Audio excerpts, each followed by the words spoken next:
Guys, good morning guys. Tara, meron tayong hahanapin halamang gamot. Ito guys, andito na tayo sa damuhan. Maghahanap daw tayo ng paragis. Ito guys, ang paragis. Kukuha tayo ng paragis, gamot kung saan saan nararamdaman. Napanood ko lang to sa Jessica Soho, tsaka sa nag-search ako. Itong paragis guys, makukuha tayo. Kukuhanin lang natin yung katawan, huwag na yung ugat, para dumami pa sila. Damo lang pala to, pero may pakinabang, may benepisyo. Ito'y kaloob ng Diyos guys. Kaya makukuha tayo ng mga ilan puno. Ito guys, alagaan natin, palalakihin natin. Damo na ngayon ay napakahalaga. Marami na papagaling na sakit. At iinom tayo para pampahaba ng buhay, para hindi magkasakit guys. Ito, makakuha na tayo ng madami-dami na to guys. Ito pa sa kabila.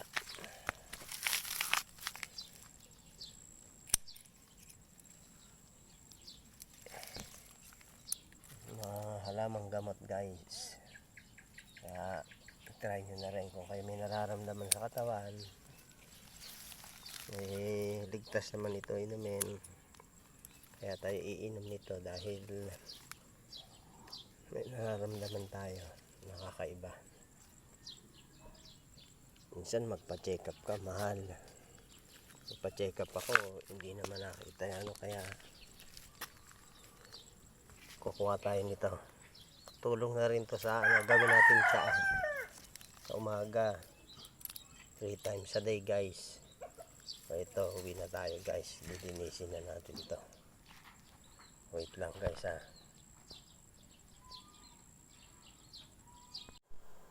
So guys, andito na tayo sa bahay. Ito, diretso lang natin. Nalilinis na tayo. Lilinisan natin ito guys. Kailangan guys, linisan yung maigi. Tanggalin nyo yung mga dumi niyan. Tapos pag malinis na yan, tanggalin nyo lahat. Ayan. Totally guys, na na to na ko lang ng kaunti, kaya medyo malinis na siya. Pero totally hindi medyo, talagang malinis. Tapos lalagay na natin tayo sa kaserola. Yan.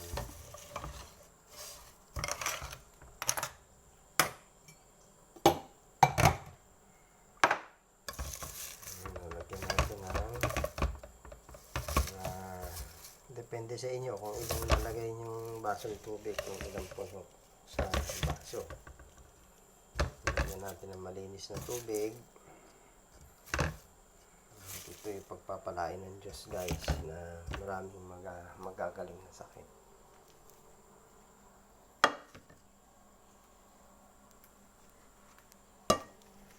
Guys, lagyan na natin tubig. Tansyahin na lang natin. Tansya natin na kung ilang ilang basong tubig na yan.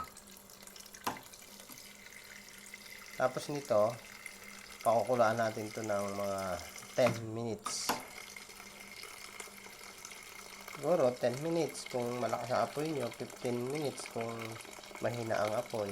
Yung banayad, mahina lang ang pagkakaano ng apoy niya. Mamaya guys, pakita ko sa inyo paano pag-inom. Kailangan nito, siguro malamig o mainit, pwede. Pero masarap nito yung medyo maligam-gam. Yan, siguro pwede na to sa 3 baso. Parami man to, gawin natin juice.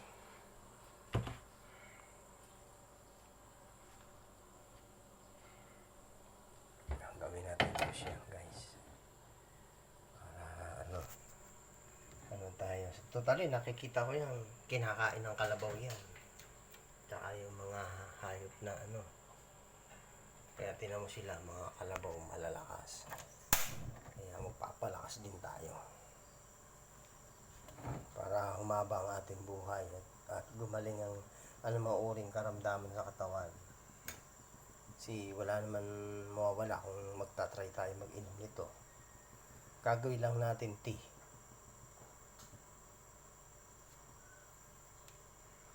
Kuhaan tayo ng takip guys.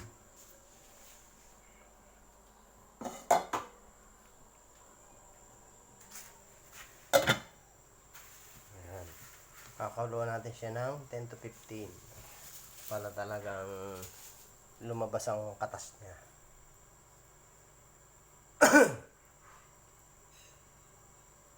May ginawa pa rin pala ako guys na ano, na salay, tanglad, ganun ba? Ito pe-preserve natin guys.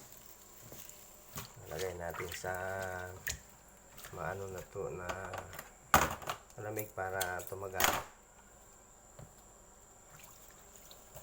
Linisan pa natin ito. Pwede pa ito pandagdag.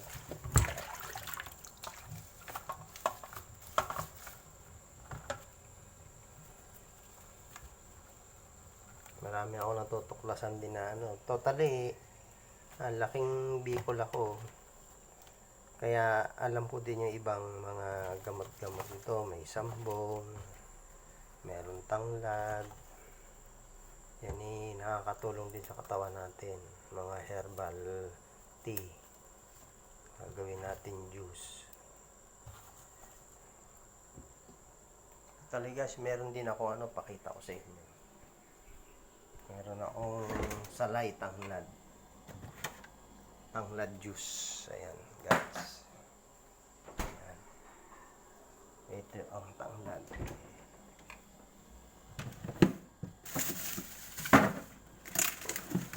So guys, pupunin natin sa rep. Inaano ko lang ha. Para maganda. Bumili ako dun sa aking kapitbahay. Madami.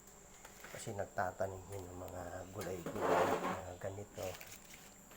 Dito, lilinisin na natin ito. Bakit ako sa inyo? Binalot ko sa dahon para hindi siya maano ba, malanta agad o maano. Para manatili siyang fresh.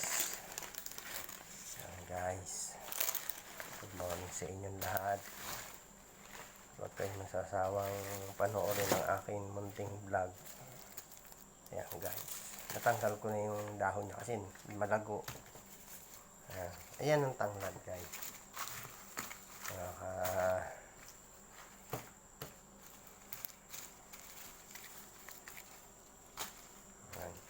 Lilinisin natin siya bago ano.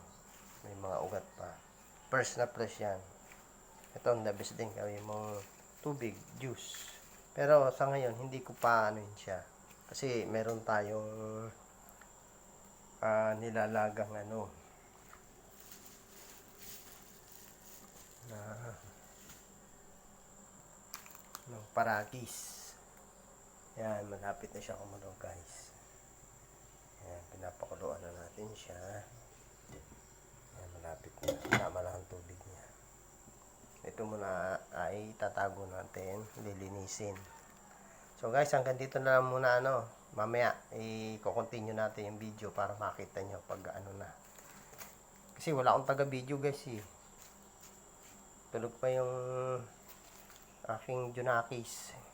Kaya ano, hanggang dito na lang muna. Pinakikita ko lang sa inyo yung salay na mamaya ay gagawin ko. Pero, dahil nakagawa na ako, pinapainom ko yung anak ko. Ito ang ginawa ko guys. Kagabi lang, ginawa ako ito. Ayun siya. Gagawin nyo siyang tubig. Lemongrass. Ayan guys. Malamig siya ngayon. Nilagay ko sa freezer para hindi siya mapanis. Sa ano, para malamig. Kaya ngayon, ito naman lilinisin ko. Para mga ilang araw pwede uli, meron uli. Pwede itong ano, 3 parte pa na paglalaga.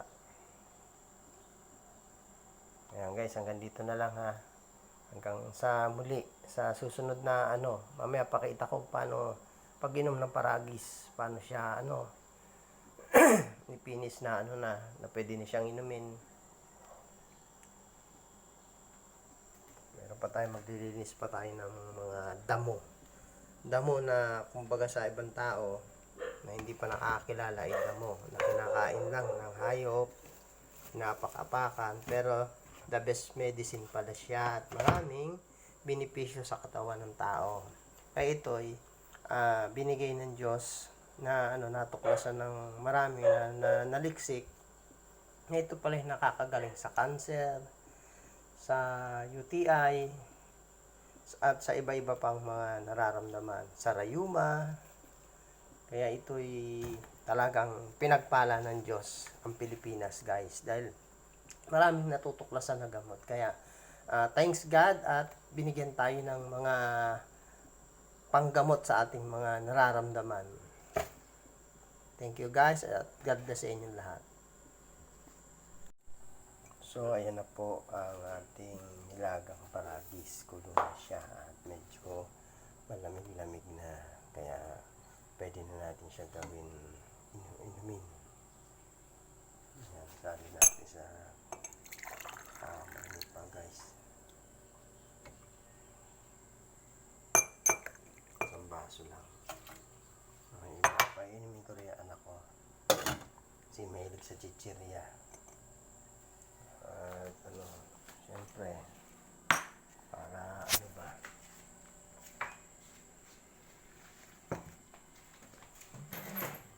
Ganun siya. Isang baso. Okay na siya. Gagawin natin siya hanggang sa umaga ngayon.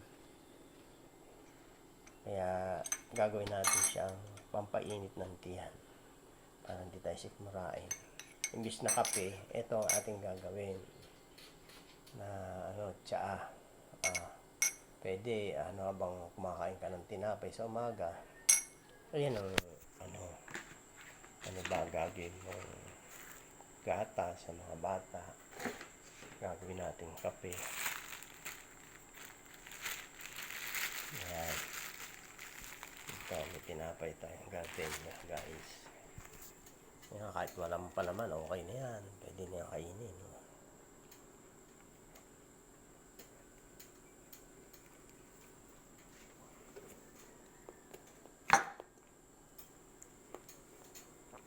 Ayun naman, lemongrass sa tanghali.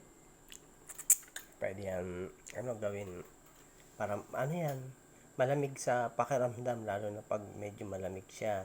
Tanghali, inumin mo, gagawin mo talagang juice. Ito naman ang ginagawa ko dito. May juice. Kaya mong itong paragis ay gagawin mo naman siyang pangkape sa umaga. Dahil mas the best to kaysa sa kape. Kasi ito ay walang chemical. Pure na to. Nakaloob ng Diyos na walang chemical siya. Walang preservative. Ito ang the best kaya sa mga coffee.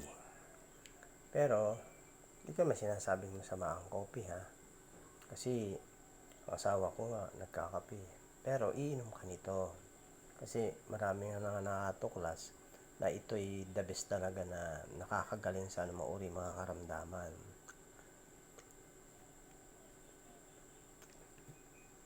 Diba? Kaya habang nag-aalmusal tayo, iyan ang aking iniinom.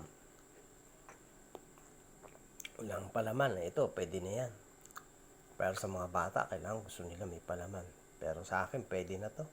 Pasalamat tayo sa Diyos na dahil kahit na may tinapay tayo, may naibibili tayo nito eh. Wala na. Ito na lang nga eh. Kain tayo. Maaga pa ngayon eh. Tali mga 7 plus na siguro. 7:30, ganun. Kaya inagahan natin yung pagkuha ng yan, yung halaman na yan. Halaman damo. Na paragis. Yan, iinumin na natin. Medyo mainit pa pala. Yan.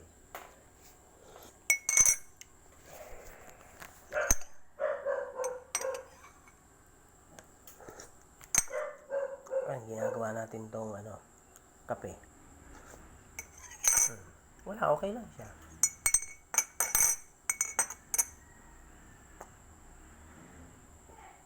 Almusal sa umaga. Wala tayong palaman eh, kaya ganyan na lang. Pwede na yan. Kung ano yung kaloob ng Diyos, pasalamatan. Mainit pa. Pero masarap yung inumin habang mainit pa. Yung lemongrass naman, ay masarap inumin lalo na sa tanghali. Talagang juice siya, juice. Lemon juice. Lagyan nyo nga parang lemon, pwede.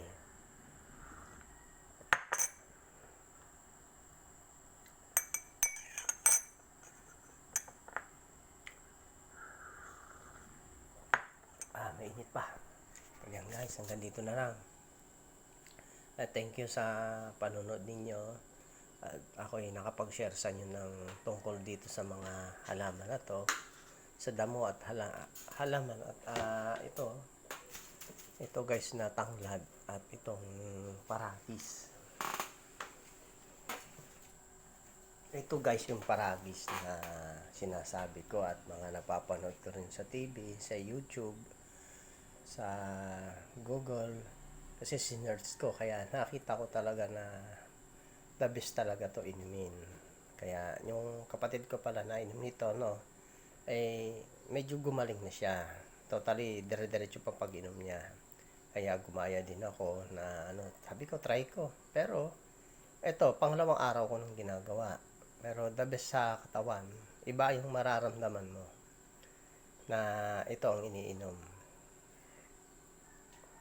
Kaya ito pinapakita ko kasi para alam din ng iba na yung may mga karamdaman na pwede pala na talaga nakakagamot. Kasi iba hindi naniniwala eh. Siyempre, sa atin, hindi basta tayo maniniwala, iniisip natin yung kalusugan natin, kung ano bang side effect nito. Totally, wala siyang side effect eh. Para sa akin, siyempre, pagka siguro, depende sa pag-inom ninyo at sa gagawin yung proseso nito, kung papaano. Kaya ang gawin nyo, kailangan talaga malinis, yung tama ang damo ang kukunin nyo, paragis. Ito siya. Kahit i-search nyo sa YouTube o Google, ito makikita ninyo. Totally may bulaklak dito sa dulo, pero tinanggal ko na. Natanggal ko siya. 2 piraso. Kinukuha ko lang mga press. Kaya ngayon ito, pinapakita ko sa inyo para yung iba na makakita nito, makita nyo sa damuhan ay meron palang dabis na kalooban Diyos na pwedeng makagaling sa ating mga karamdaman. Mga guys. Kaya ito'y papasalamat sa Diyos din na tayo nakatuklas nito at maraming nakatuklas na nito, maging doktor ay sinasabi nila ito ay nakakagaling. Kaya tayo pasalamat sa iba na nakatuklas nito. Maraming halamang gamot talaga, mga benefit yan, mga yan, lahat. Ay yung iba, syempre, hindi pa natutuklasan. Pero yung ating mga dalubhasa, ay sinesearch din nila kung ano yung mga benefit nito sa katawan, kung ano-ano pwedeng magamot na makakatulong sa atin. Kaya ako kumuha nito at pinapakita ko din sa inyo para maniwala yung iba na hindi naniniwala. Kaya ito ay pinapakita ko. Kaya salamat sa inyo, salamat sa Diyos sapagkat may nakatuklas nito sa mga tao na nagpatunay na nakakagaling. Ay salamat sa inyo dahil isinyer ninyo at pinagpala ang mga nainom nito ay gagaling. Kaya thanks God. At sa mga oras na ito ay binibigyan natin ng pasasalamat ang Diyos sapagkat siya ang lahat ng may gawa nito ng langit at lupa, at kung kaya ito'y nalikha sa lupa at nabuhay sa kanyang mga salita. Kaya hallelujah sa Panginoon, maraming salamat po. At nagkaroon tayo ng panibagong pag-asa sa buhay na nakakagaling, nadagdag sa mga medicine natin. Kaya God bless. At sana makapanood nito, uminom kayo, itry ninyo. Kung kayo may nararamdaman o anuman, kahit wala, uminom kayo para makakatulong sa katawan ninyo na pampalakas, kung ano man uring mga ipinapasok natin sa katawan na pagkain, inumin, ay matutulungan tayo nito, malilinis. Kaya, pasalamat tayo kay God at sa mga oras nito. Panginoon, maraming salamat po sa halaman ito na ipinagkaloob po ninyo sa amin, na natuklasan ng maraming dalubhasa na kayo din po nagbigay ng kaalaman. Kaya kami po ay nagpapasalamat. Sana po ay marami pang gumaling sa pamamagitan nito at pagpalain niyo po ang mga iinom nito. At marami po sana makatuklas sa halaman na ito na kung iisipin ay damo, pero halaman na pinagkaloob ng Diyos na malaki ang benepisyo. Thanks God, and purihin po natin ang Panginoon. Magandang araw po sa inyong lahat at God bless po. Uminom na po kayo nito. Sige po, hanggang dito na lang po. God bless po sa inyong lahat.